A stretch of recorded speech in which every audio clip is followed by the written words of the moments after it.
relevant discussion for the future of governance in Africa. You know, the continent is both surging in youth population. In fact, I saw, I think, a video recently. It said, giving our population percentage, Africa is a young continent. And we are going to be looking at that and also the worrying trend of democratic regression, as some of us refer to it, democratic backsliding, and how to bridge that gap. As the moderator said, my name is Faith Onyebujo, but please allow me to introduce my distinguished panelists that will be coming forward, and please make them feel welcome. Please, ladies and gentlemen, put your hands together for Mr. Mar Iyang, the founder, Gambia Participates, as he comes forward. And also would like to invite the Senior Special Assistant to the President on Mobilization Nigeria, Madam Moremi Ojudo. Please put your hands together as she comes forward. Also, we have the Program Officer in the Citizens Engagement Unit at YAGA Africa, Mr. Olaniyan Sanusi. He'll be representing Mr. Samson Itodo, the Executive Director, YAGA Africa. Put your hands together for him. Thank you. Ladies and gentlemen, also please make warm in the house the Member of the National Assembly, the Gambia, and Chairperson of the West African Young Parliamentary Network, WEPA, in the person of Honorable Abdoulaye Nja. Finally, we also have on our panel the founder, Electoral College. Please, ladies and gentlemen, make welcome Mr. Kunle Lawal as he comes up stage. Please keep clapping until he makes his way here.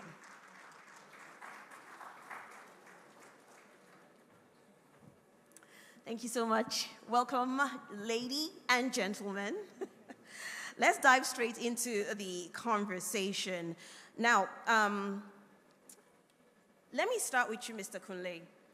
From your work on civic engagement and political participation, what key trends do you see shaping youth involvement in Africa's democracies? Well, thank you very much for that question. Shaping the trend on our continent. I think the first thing that actually seems to shape conversations politically will start with the social media.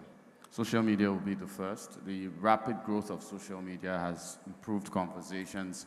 It's taking conversations to a whole new level in Africa.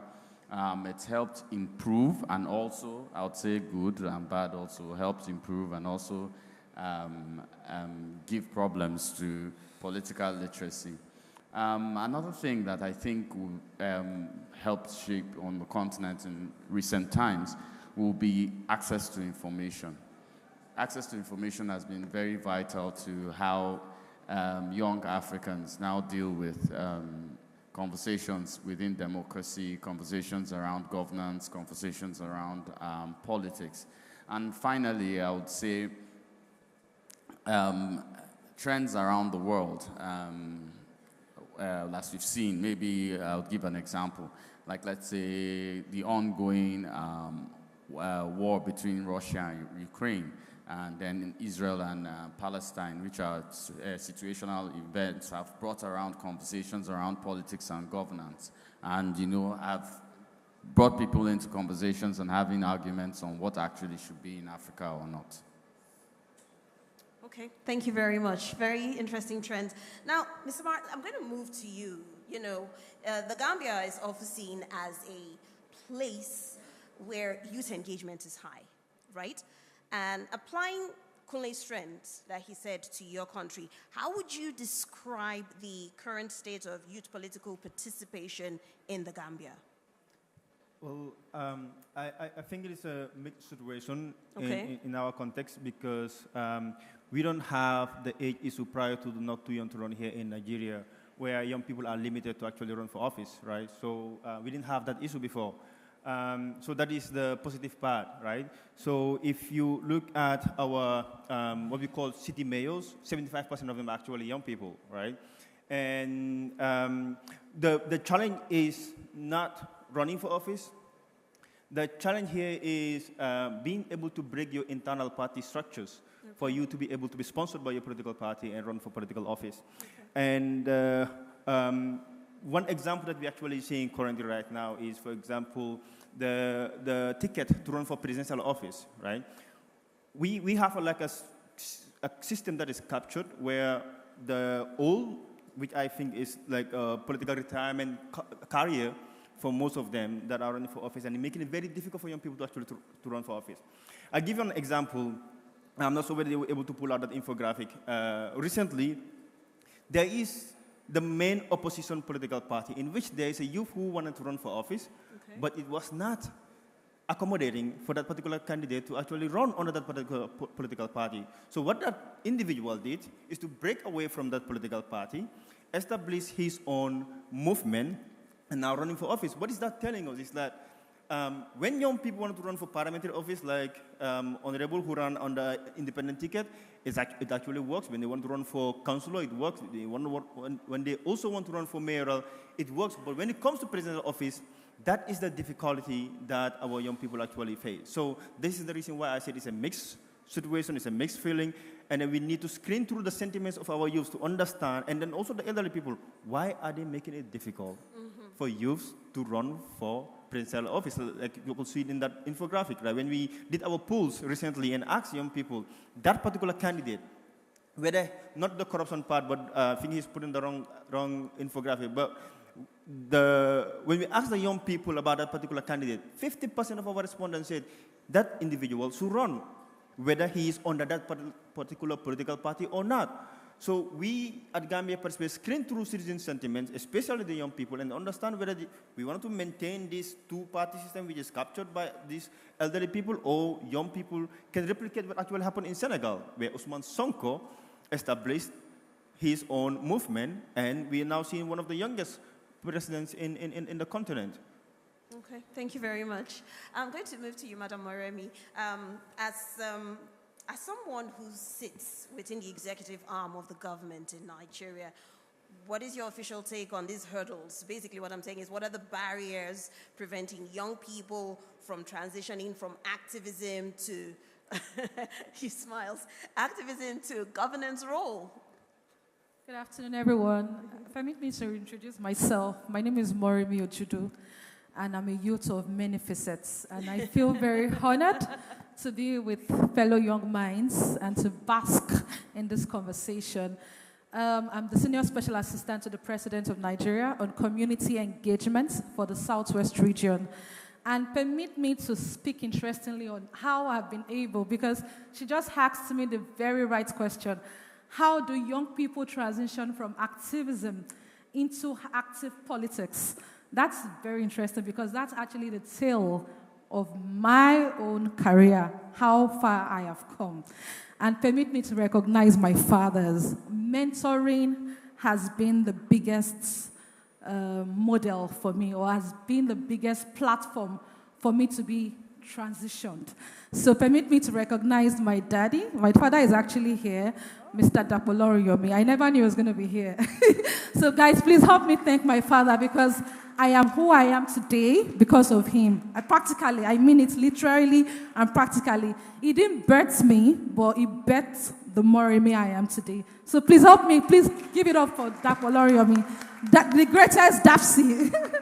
And also, I'd like to thank my other father, Professor Rocco Shekoni, who has also been able to guide my path and also guided my principles also in politics. So in transitioning, I'm actually a very passionate person, and I have this huge energy. My energy is so huge that I know my dad can actually attest to it. But one of the things that shaped me particularly is the passion. The passion, and also being submissive to counsel and advice. That's been one of the biggest things. So I want to encourage us all, in the midst of the struggles, I can tell you many of my struggles. I had a child at about 20 or 21 years old, so I was very destabilized. But still, I know there was a time in 2011 during Occupy Nigeria. my child was about 4 months or 3 months old. I would pump milk out, keep it in the bottle, leave her with my sister-in-law, and then go to Ojota Park and start shouting. And I'll come back home and say, hey, Darcy, do you understand? So I just think that passion fuels us, and the love for Nigeria also fuels us. And that's one of the things I want to talk to everyone about, that please, in the midst of the challenges, the struggles, let's just have this innate passion and believe that it only takes you and I, just you and I, to change the course of our country. And let's also be able to identify the best minds. I think I'm blessed with the best minds, people who can shape me and who can guide me, and also people who can give you urgent 20,000 naira, urgent 50,000 naira, because you need that as well. Thank you so much. I want to, quickly do a follow-up, because if you look at it, especially here in Nigeria, yes, I don't know that passion is lacking, because when we go online, you see people passionately engaging in, political discussion, but converting that to reality. I think converting that to reality takes you speaking to yourself.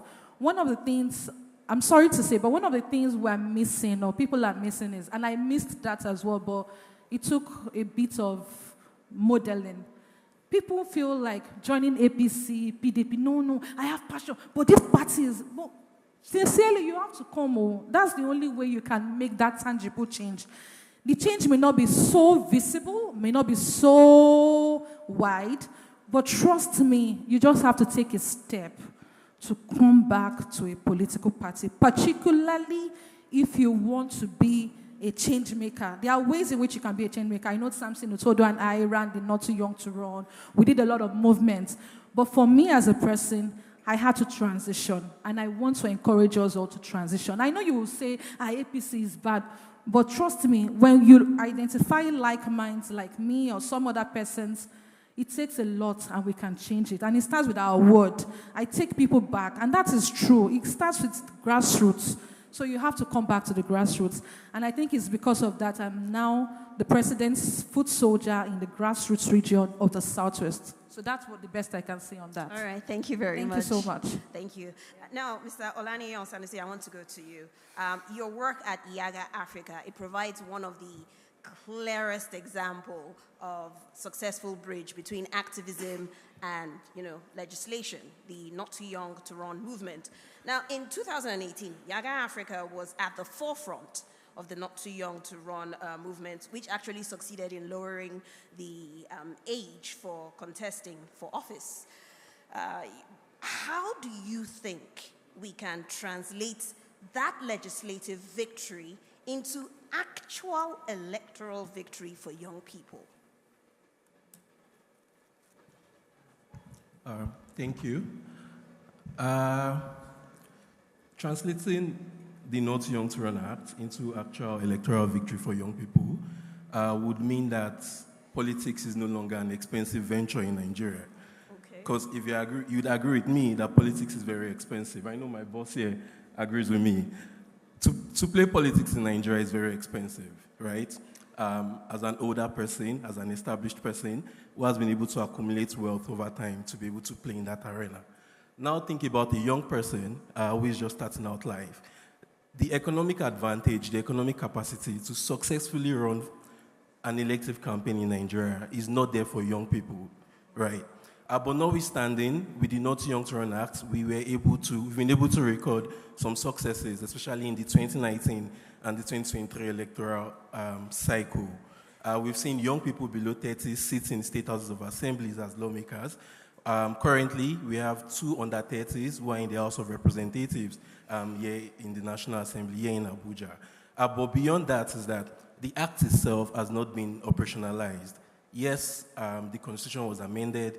Yes, young people between 25 and 29 can contest for State House of Assembly and House of Representatives.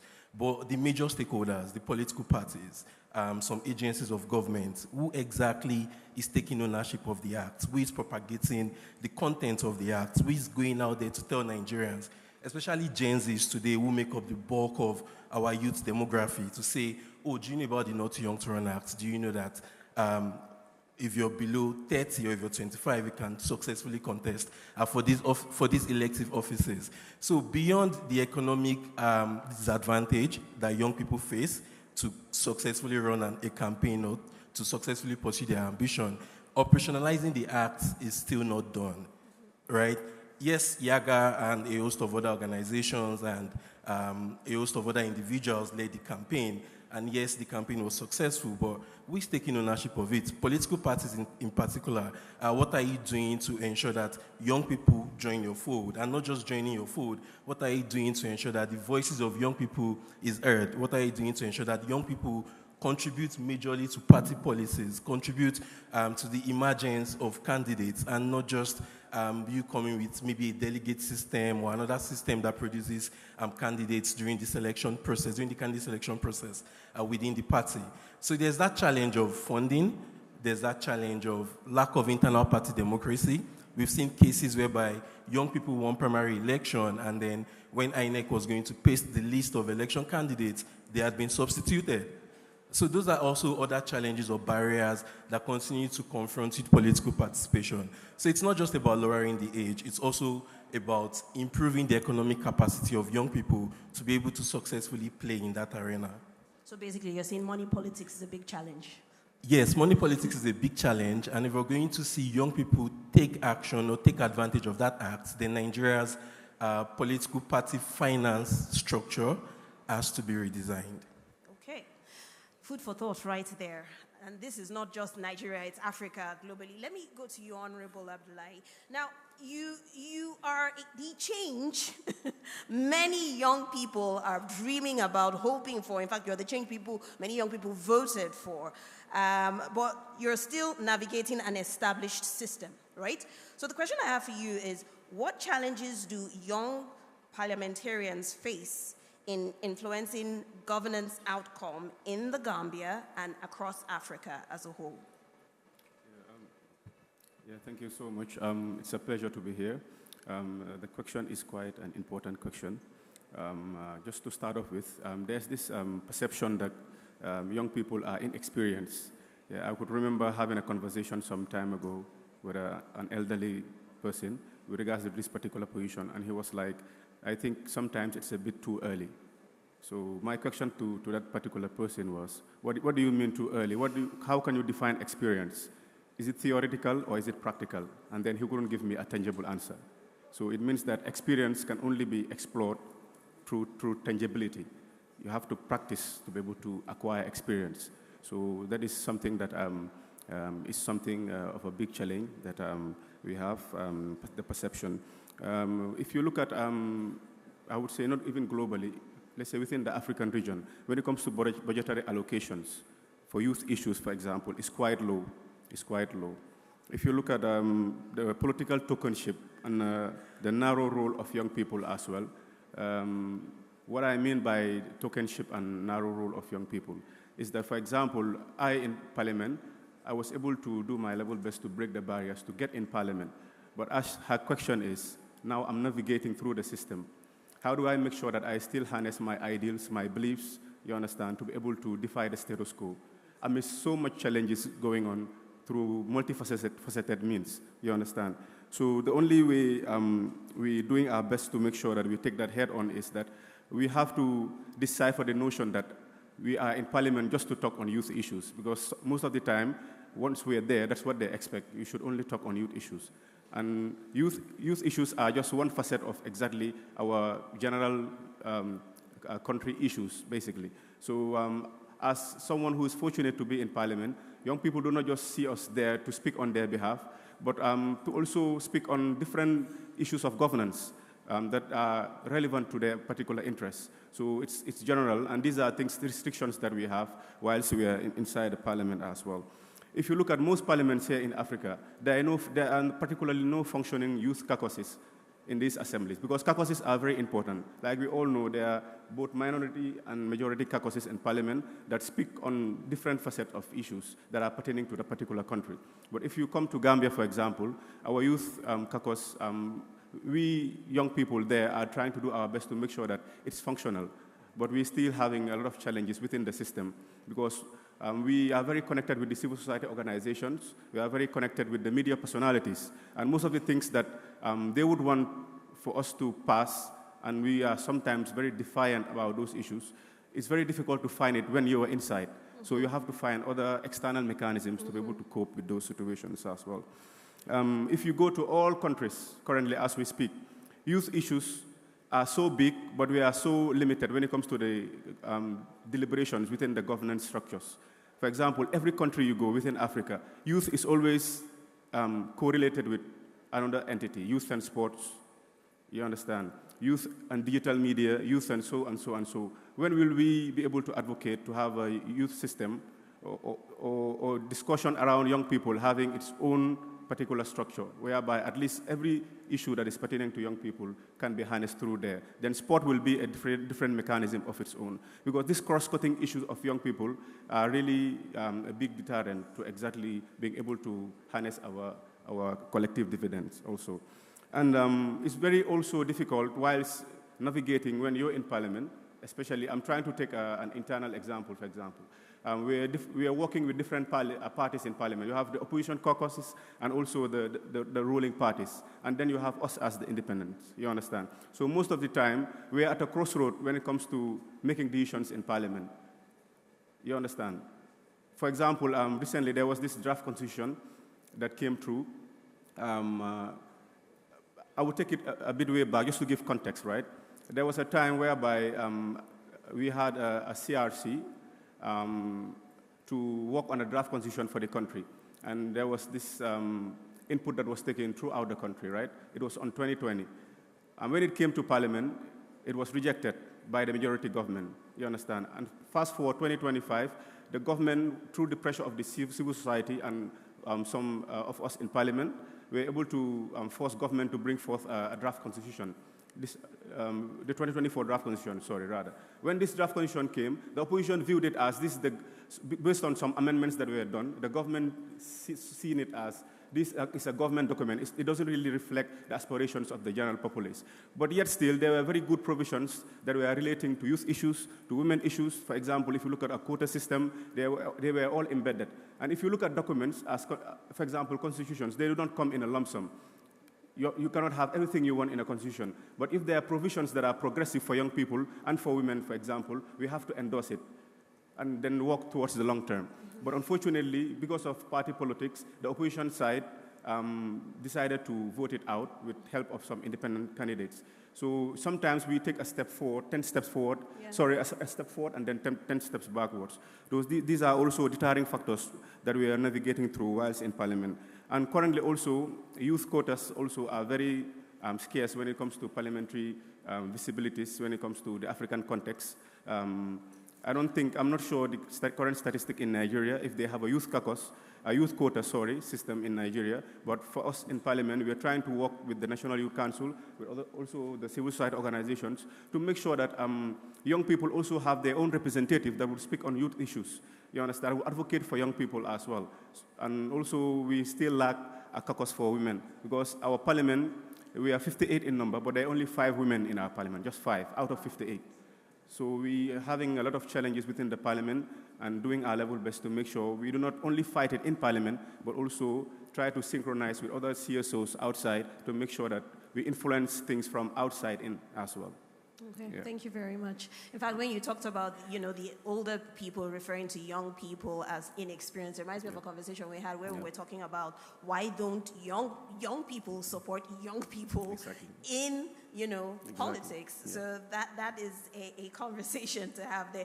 Now, some of these challenges and frustrations can actually ultimately lead to what we are referring to as democratic regression or democratic backsliding, and that's a trend we're all trying to fight. Let me, swing back to you, Mr. Marr. Now, when the system is actively backsliding, how do civil society groups respond? And how is Gambia Participates addressing this phenomenon, democratic regression, in the Gambia? Thank you very much. Just a quick background. So you all know that we came from a dictatorship in 2016, I grew up knowing only one president, which is Yahya Jammeh, right? So I was groomed in a dictatorship, educated in dictatorship, until 2016 when we voted that out. We know how it feels to live in a hostile political environment. So I founded Gambia Participate in 2016 with the sole objective of taking this dictator out, and that's why the name Gambia Participate. Mobilizing young people, mobilizing voters to participate in national discussions, right? And to participate in electoral process. I cannot take credit. It was a collective effort by many civil society organizations, individuals in the diaspora, and the media who contributed towards getting that government out. So how do we prevent from going back to that life? How do we prevent from experiencing that style of government? One thing, there are three things that we are doing actually at the Gambia Participate to prevent democracy backsliding and to prevent having an autocratic government. And the first thing here is constitutional reform. He mentioned that, right? We are the only democracy in Africa, I believe, without a constitutional term limit. Our presidents can run for an infinite time, right? We are a democracy. I can confidently say that now. However, when Jammeh came to power, he suspended the constitution and brought a constitution that is filled with executive monopoly. A constitution that has no term limit, and a constitution in which the president has a say in the parliament and also in the judiciary, because the speaker of the National Assembly is appointed by the president. The deputy speaker is appointed by the president. The chief justice is appointed by the president. So where is separation of powers here? So what we did was to campaign for this constitutional reform in 2020 and 2025. However, the process failed because it was hijacked by the politicians. In 2020, it was the president, the current president, who was against that constitution because of the issue of term limit. He doesn't want the constitution to be backward-looking. In 2025, it was the opposition who opposed the 2025 constitution because they knew very well there was an introduction of percentage in our electoral system. Right now, in our electoral system, if you win by one vote, you can be president. Unlike Nigeria, I believe here is about 51% also, or 50%. So that introduction was done in the constitution, and the opposition actually rejected it. And I'm pretty sure it's because they knew they are not going to win. The other thing that we are doing, the second thing, I'm not sure whether the guy will be able to put out that infographic as well. We do constant government oversight and to use scientific data to expose government corruption and fiscal indiscipline. As you could see here, we introduced what we call the Gambia Corruption Index, right?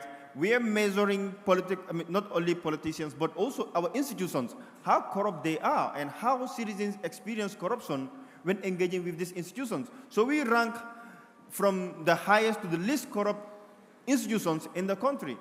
The message that we are sending here is, it is corruption that actually leads to autocracy. It is corruption that leads to kleptocracy. It is corruption that actually weakens democratic institutions. So if we leave it, if we open up the floodgates, then you have the tendency of compromising the quality of democracy, and you might go back to dictatorship. The last thing, or the third thing that we do is the electoral integrity part of it.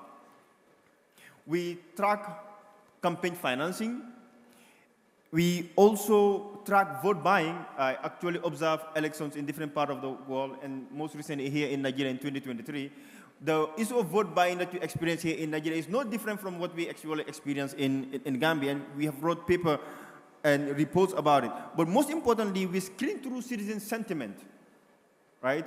What are the issues that citizens, especially young people, are looking for in terms of social contract review before you vote someone else actually in office? So we do election polls and those kind of surveys. So these are some of the things that, there are so many things that we do, but to just sum it up, these are the three things: constitutional reform, constant government oversight, and then our work on electoral integrity. I think the government don't like us because we kind of monitor the Meet the People's. We have what we call the Meet the People's. So you could see some of the things that we do on the infographic. We report on how government have been using people's money. on what we call non-essential spending. Like you can see how the travel expenditure of the government has been surging since post-COVID-19. So these are the data that we put out there, since we're talking about reimagining democracy and using scientific data to actually improve the life and livelihood of our people. So in function, to just sum it up, these are some of the work that we do using data, using civic engagement, and at the same time, constantly being on the nerves of the government. All right, thank you very much. So I've been told that we young people here on stage are speaking very fast, so the interpreters are struggling to catch up. So maybe if we could just, not too slow, but enough for them to interpret. Now, you know, addressing regression is one thing, but it seems like we are facing something darker, which is a yearning for the past. I want to direct this to you, Kunle. Your work has exposed sort of like a disturbing trend. So the question I have for you is, what explains the resurgence of romanticizing for military regime among young Africans who never lived under military regime? Well, I'll first start with the incompetence of people in elected positions. So in Nigeria, I'll use Nigeria and Africa generally. We don't have leaders, we have people that occupy elected positions. You know, when he was talking, he said, the president appoints the chief of justice in my country. I was like, okay, he does so here too. Because INEC join, that's another, but moving on. People romanticize because they've not felt it. Youth, if I'm right, is 18 to 35, and they've not lived under a military rule. And because they haven't, it's just like, how would I put it? Your mom at home always makes this very good jollof rice. You have it once, you have it twice, you have it a third time, it becomes normal to you. And then you start to yearn for something else. And I think for me, the fact that Africans tend to romanticize military is because when you even look at the military coming in, most of the time, they are not as Jurassic Park as the politicians we have. Mm-hmm. No offense to anybody, but Jurassic Park as the politicians we have. Like in politics, I'm going to be 47 in December. In politics, I'm considered very young, very, very young. But I'm supposed to have given up by now. So I think that's age. The first thing is age. The second thing is the ineptitude or poor capacity by those in elected office, generally. Then thirdly, there's nothing to yearn for, really. I think I would say number 3 would be a very high political illiteracy. And when you look at the kind of political illiteracy we have here, yes, everybody knows APC, PDP, LP. Nobody knows what they actually stand for. Is APC a socialist party or is it a capitalist party? They don't know, but they support individuals and not ideas. And because of that, they think the military comes with an idea of discipline, character, and it's one of the things he mentioned. Corruption is kind of high in Africa. And because corruption is kind of the dictator of the day, there's impunity. And as long as there's impunity, young people will tend to think that within a military rule, there will be massive discipline. They also tend to think that within a military rule, at least some things will get done by an order. You know, in democracy, I would say, it's kind of lovely to say, look at democracy, you have to pass things through the House. It kind of takes long before the president assents, you know, all that. You know, I think maybe because they are younger, they wish for it. I saw military rule till I was, I think, about 15 or 16, and parts of it I remember are not very, you know, interesting to remember. So I also feel that civic society organizations like, you know, myself have to do a lot of work in having these conversations with young people, differentiating, because if the Constitution is suspended right now, it's a big issue. What we are calling big issues, so this is the conversation for young people in Africa. They're thinking when the military comes in, they'll be able to give direct rule. But the reason they're angry with democracy is that democracy once in a while, Nigeria, case study, breaks the constitution here, breaks the constitution here, bridges the constitution here. I don't want to say some things. Suspend one governor, don't suspend. You know how it is now. So, but that, I would say, is clearly far better than any military rule coming in. Because if the military comes in, they're going to suspend the entire... I don't think anybody that is young has heard martial music. They just play that music, and then one guy just gets on the radio. We have taken over Nigeria, broadcast stations, this, that, everything suspended, constitutional rights suspended. And this becomes quite an issue. The young people in Nigeria, using an example, complain about the judiciary presently. Under a military rule, there will basically no judiciary. Okay. So those are points I think would all right.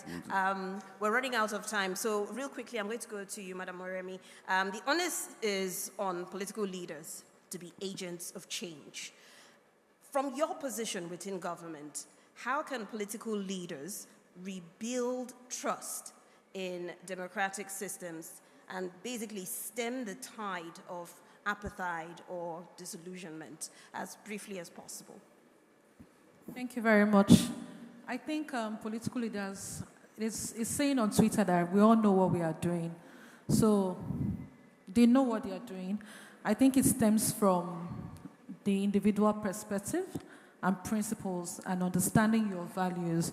So it's time that whenever you want to appoint or elect any political leader, you need to ask him real questions, because I think it's almost archaic saying that every political leader should understand the values or the change or the objectives they want to bring out there. It's something that is obeying. If you do not have a well-laid manifesto or a well-laid objective document, then what are you doing on the position of power? So you have no right to being there. However, what I want to say is this. Over time, it's been, I think for like over 10 years, I've been on panel sessions talking on electoral involvement and everything. But I would like to throw the question back to the audience. Are we really inspired? What are the real, I think we all have answers, because we're just a select few.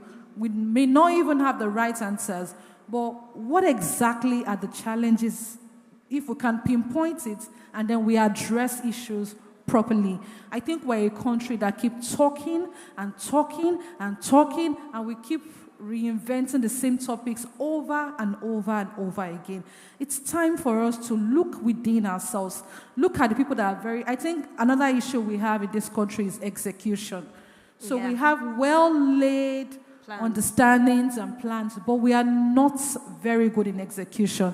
Many of us political leaders fail in execution, and I think the audience can do better. Maybe they know better. So I've heard some of my fellow panelists here, and my question, what keeps coming to my mind is, what's the technicality in execution that Nigeria is missing? What is that technicality that can be reinvented? And forums like this, how can we group ourselves to create real solutions? It's always talking and talking. I was telling Bo, I don't want to talk. Let's talk about real things. I would love to partner with my brothers here and take them to the grassroots. Because for me as a person, my own principle, I think that some of us, unfortunately, have passed the level of reorientation. Sometimes I marvel at the values some young people have. It disturbs me. So me, on community engagement, and as SSA to the president, I'm going back. I'm going to the 14-year-olds, I'm going to the 15-year-olds, I'm going to the 16-year-olds, and I'm trying to reinvent their minds with the best of values, and I'll be needing your support. I'll be coming to you to see how we can reinvent their minds, and probably in the next 1 or 2 election cycles, these young people would have their PVCs, and they are the ones that will be voting. So it's time we go back. let's not give up yet, but I'm almost giving up. I'm going back to the 16-year-olds to reinvent their minds and reinvent their political sagacity and their political participation. That's my thoughts. Thank you very much. Thank you very much. When you mentioned execution there, I'm like, that is a big problem in Nigeria, not just on the political landscape, but as a whole. In fact, I was surprised when I read some Civicom documents that if your flight is delayed, after a while, the airline owes you lunch. And after a couple of more hours, they are supposed to lodge you in a hotel. And I'm like, we've never experienced that here. But it's actually there in black and white. So execution actually is an issue. I don't know if we have any more time, if we can take 1 or 2 questions from the audience. 30 seconds, please. Keep your questions very brief, 30 seconds. We have 2 hands, and that's all we can take. All right. And please tell us your name, where you're representing, and who you're directing your question to. All right. Good afternoon, everybody. My name is Charles Agedo. I work with Third Eye Africa TV. I'm actually the programs manager. My question goes to Madam Moremi Ojudu. And before I ask my question, I am happy we were given these few seconds to ask this question, and I want to thank the organizers as well. But they should make questions from the audience as important as the panel session. Noted. Thank you. All right, my question is, you talked about your passion in 2011 and how you were part of that occupied Nigeria protest that happened in 2011. I want to ask, when we talk about transitioning from activism to being a change maker, what would you say has changed? What do you exactly mean by that transition that has taken place in you between that 2011 and now? I think we'll learn a lot from that. And my second question still to you is, if you are in a position to advise many young Nigerians here, considering the situation in the country, to go to the street and repeat what happened in 2011, what would you be telling them? Thank you. Okay, so I'll ask our panelists to take note of the questions. Let's take the second one, and then we'll answer it together. Good afternoon, everyone. My name is Shoaib Muazu. My question is, Madam SSA, I would like to ask that regarding community development, there are a lot of youths that would like to get into politics, but then there's a hiccup, so to say, because sometimes when certain youths want to get into politics, they are looked upon like they lack certain values, like certain societal values, so to say that if someone is from the South but doesn't know how to speak their language, they look at them like they are not supposed, like they look at them in a way that they are not the right person to run because they don't know how to speak that language. But what if this person really wants to help his or her community, to develop the community, but then the person doesn't know how to speak the language? What would you say can be done regarding to that issue? Thank you. Okay. As briefly as possible. All right. Thank you so much, sir. Thank you very much. So how did I transition? I transitioned through a protest. So there was a particular protest that was called Enough is Enough, that was done, I think, Yemi Adamoleko, and there was a two-faced thing. And then I went to Ashiwaju's house. I'm sure you would have seen that video, but I was the one who spearheaded that. And then I went to Ashiwaju's house, and I asked him that you made us vote for Buhari. You sold Buhari to us, the late Buhari, apologies. And then after that protest, he called me and said, "Young lady, I like your energy." I remember him and the late Olukemi Nelson. She was the former Southwest Woman leader. So they called me, and I was very aggressive to them. I was very, very rude to them. And they were like, "Okay, I like you. Okay, what do you want? Okay, now we have invited you to the table. What do you advise?" And trust me, I was speechless because I just felt like, and I was like, "Hey, why don't you do it like this? Why you?" And I realized that it takes a bit of understanding of issues, because the issues in Nigeria are quite knotty. Like, it's a whole lot of knots from the judiciary to the executive and down to the legislative. It's very knotty. And I realized how well I needed to understand the graphs. So I went through a mentoring session from the local government level. And I think that's why my position was, they actually delegated that position to me, knowing that I have to go back to the grassroots. And the political lead in any grassroots community starts from the local government. So that was how I transitioned. I started with grassroots politics, being at the grassroots, understanding things, and I started from Lagos. So that was how I transitioned, understanding the politics from grassroots, how things are being done. So that's how I transitioned on that. Then secondly, the other question that would I advise with what is happening in the country, would I advise that people should go back to the streets? Sincerely, I think, I apologize as well, that protests are a bit outdated. I don't think, sincerely, Sincerely. No, let me say something. No, let me say, please. No, I'm serious. No, let me say why I said so. One house, please. One house, please. Let's hear her out. Let's hear her out. Thank you. Your opposition is duly noted. Let's hear her out. Go on. Protests are quite valid, but I think that Nigeria has solutions, but I go back to my point, technical execution. Technical execution. I think we all have to regroup ourselves and find a way to, can you all hear me? Am I speaking out of point?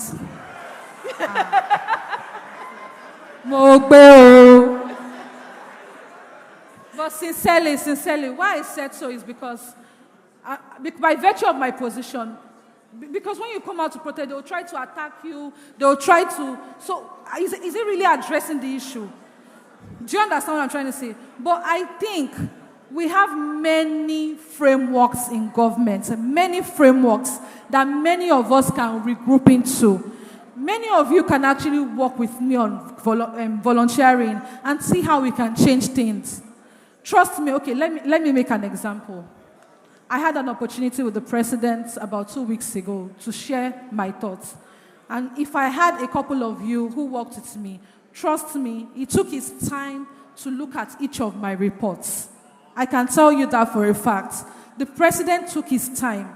I have people who give us reports, and he took his time to look at it. And then he was giving solutions and saying, okay, Moremi, do you know on this issue of education, these are the issues. And that's why I said, the biggest issue the country has is execution. Many of us are not also being good and obedient citizens. If they bring out a policy or something now, we will come, hey, so it just takes us thinking, I don't know, creatively. We need to start thinking creatively on how do we execute things. There are frameworks in place. There are policies in place that the government has put in place to change our lives. But it starts from me and you. All right. Thank you. Thank you very much. I think maybe let me try and see if I can, approach a middle ground. A lot of us in Nigeria believe protest is the way to gain the attention of the government. But the question is, after the protest, what next? That's what I'm trying So I think, we need to go beyond just thinking about just the protest, but what follows after you've gotten their attention. Is that middle ground enough? The third question, how do you get in? I'm offering myself for young people who want to get into APC. I think I can have you, there are registration books. I can have you get registered. Trust me. So please come to the party. You and I can change the party. We can do better to reform the party. So I'm offering myself. You want to be a member of the party at the world level, local government, at the state level. Moremi is here to assist you. I have the code. Thank you, guys. And that is all we can take right now. Basically, that is key for youth participation. Please, ladies and gentlemen, can you put your hands together for my panelists?